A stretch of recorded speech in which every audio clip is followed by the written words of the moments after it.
Australia's Prime Minister has demanded an explanation from Malaysia after an Australian politician was prevented from entering the country. Nick Xenophon was on a fact-finding mission to Malaysia ahead of elections that have to be held by the end of June. He says he was denied entry on the orders of the Malaysian government for his support for democratic reform. Well, Nick Xenophon is now back in Australia. He spoke to us from Adelaide. He says he's disappointed his own government is trying to downplay the importance of his visit.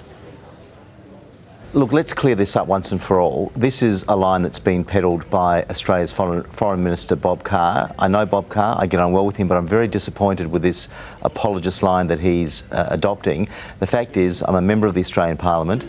There were 3 other members of the Australian Parliament coming to this visit. 2 of the members actually had approval from the Special Minister of State in terms of their parliamentary study leave.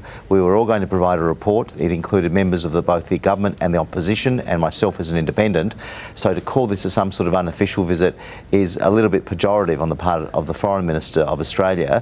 We were there to meet people, key people, the opposition leader, a senior government minister, the Clean Elections Movement and the Electoral Commission, as well as the Malaysian Bar Council, to provide a report to the Australian Parliament. So I think I'm a bit fed up with our Foreign Minister, Bob Carr, trying to diminish this visit in the way that he has. OK, so why is he, as you describe him, an apologist? What is he... I mean, is he too tight with the Malaysians? Is the government too tight with the Malaysians? And the fact that you're going in there to look at how free and fair an election would be is ruffling feathers? Well, look, let's put this in perspective. I'm very grateful for Bob Carr's statement expressing his disappointment and asking for my immediate release when he heard I was detained. I'm grateful for that. But last November, I was in Kuala Lumpur.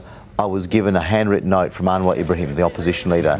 It was a personal plea, an impassioned plea to Bob Carr as Foreign Minister to basically say, Australia, you're one of our last best hopes in the region as a robust democracy and as a close friend of Malaysia, to ensure that the Malaysian elections are going to be clean and fair. That's not about interference. It's about Australia doing its job as a member of the Commonwealth, as Malaysia is, to appeal to the Commonwealth Secretariat to ensure that there are independent election observers, not interfering, but to ensure that the elections are clean and fair.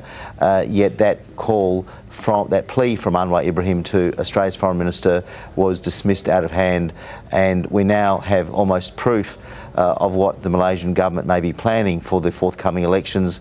The fact that they're prepared to deport an MP from another country only with friendly intentions to simply be part of an observation of their electoral process.